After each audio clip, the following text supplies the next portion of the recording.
town, beautiful people mostly, right? It's also the hub of the coronavirus at the moment. So you guys got that going for you. But don't worry, it's not going to be the hub for long. It's going to spread. Parking is going to get really easy in Santa Monica. Don't worry. But y'all are smart. I know what you're thinking. The CDC said avoid large crowds, stay away from a lot of people. So you're like, I'll go see a comedy show at 9 p.m. on a Sunday. But we got a good crowd here, so you might be fucked. But it wasn't until the group of people trying to stop the apocalypse told me to stop touching my face when I realized how much I touched my fucking face. I was reading the thing, and it was like, hand sanitizer, cough in your elbow, don't touch your face. And I'm like, oh shit, touch my face. And I'm like, oh my god, what am I gonna do? Oh my god, I did it again. It was horrible. I touch my face all the fucking time. That's my point. Fuck. I didn't realize I'm gonna do that. What else did they tell you? They tell you, don't fly anywhere. So the tickets are really cheap if you wanna do that. I'm not like I just flew somewhere a few weeks ago. I'm not like a rebel, like trying to like skirt the system. I bought the tickets a while ago. It was before all the shit went down. I was flying to Chicago, where I'm actually from originally. I was literally going, woo, right? I was literally going there just for a weekend, just to get drunk and see some friends. It was literally like a Friday to Monday type thing. And I was in the plane, in the air, a couple whiskeys deep, and it hit me like what a wonderful time to be alive it is.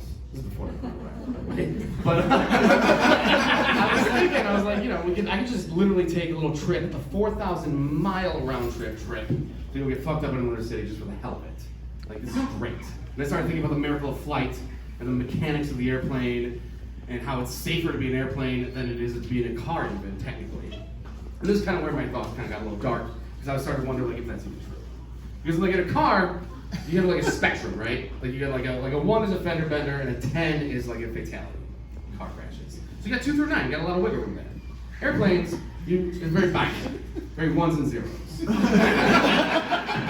You're either gonna land and live, or you're gonna crash and die. Those are your options. There are no fender benders in the sky. The sky is merciless. And even, I mean, you're going so fast, if you hit some debris or like go through a cloud, hit some ice, the ice is gonna tear through the fuselage and kill everybody.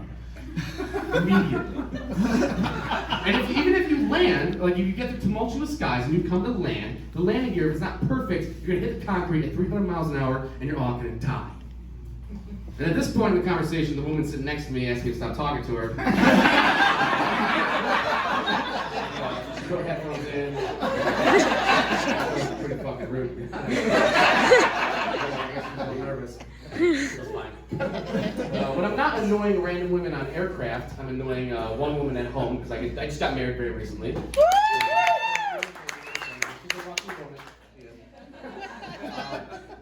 But we almost didn't get married. We had a very big crisis early in our relationship. I'm going to tell you this crazy story right now. A little backstory here. I am a veteran from many years and years ago. And so when I met the woman that would become my wife, it didn't come up right away. And when it did come up, she was kind of like intrigued by it. So she started doing a bunch of research, like I'm a fucking science experiment.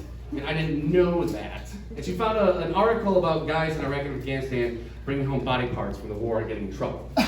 I never partook in that activity, and I didn't know that she found that article, but she did, and it planted a little seed that would become a tree eventually. So meanwhile, I work in TV and film for a living. That's what I do. And the thing about working in TV and film is that you steal shit.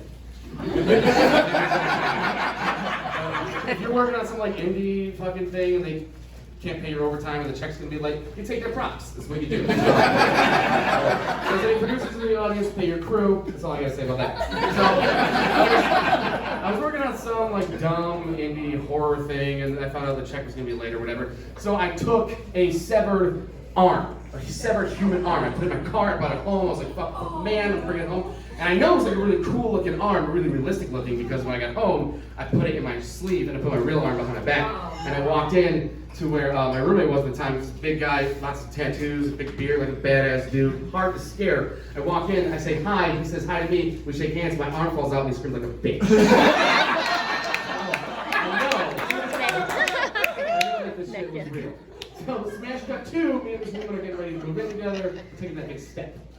And it's like a Wednesday, we're moving together on like Saturday, and she's texting me pictures of all her boxes and her stuff packed up. She's like, oh my god, I can't wait to move in with you, hashtag this. And I'm like, I'm like, oh, I can't wait to move in with you either. Smiley face. And then she sent me a text that said, hey, what is that? And I looked at the picture I sent her, and it was a box, and the arm was like hanging out of it. So I thought I knew what she was talking about. I thought like we were talking about cool movie prop. But she's talking about like a severed human limb. So I was like, it's a fucking arm. And she was like, I didn't know that I need to like clarify. It's not like a human arm. Apparently I did. Because then she stopped texting me for a while. And then at the end of the night, I'm like, okay, I'm getting some weird vibes here. Let me call her up and make sure everything's okay. So I call her up, and immediately there's an atmosphere, as they say. And she's like, where'd you get that thing? And I'm thinking, okay, so she's talking about, yeah, like it's like a cool movie prop. I'm talking about, all right, sorry, fuck this joke up. Anyway, I was like, she said, why do you have that thing? And I'm, again, talking about movie props, so I'm like, this is fucking awesome. Like, why wouldn't I? And then there was an audible sigh on the other end. It was very quiet, and I was like, okay, we'll do some damage control. So I'm like, okay, look, if it's too weird, like, it's just for Halloween. We're not gonna put this on the couch or anything. And she didn't respond to that as well as I thought she would. So I was like, okay, so this is a conversation we'll have in October. We'll shelve this for now, and we'll just leave it in the box, and we'll bring it out in the fall. And she's like, I don't want anything in my house. So now I got red flags flying because I'm thinking I just got seduced into moving with this like closet Mormon who like hates Halloween. I fucking love Halloween. I'm not gonna stand for this. So I'm like, look, did something change between now and the last time I talked to you? Because you're being really prudish about this. And she got really serious. And she was like, just tell me honestly how you got that thing. And I think she wanted like an epic story to justify this like ridiculousness. Like it was the fucking Battle of Fallujah. And I promised my boy I'd bring it home with all I could bring. But I couldn't sit it because that's not true. So I was just like, I don't know, Sharknado 7 contained my shit.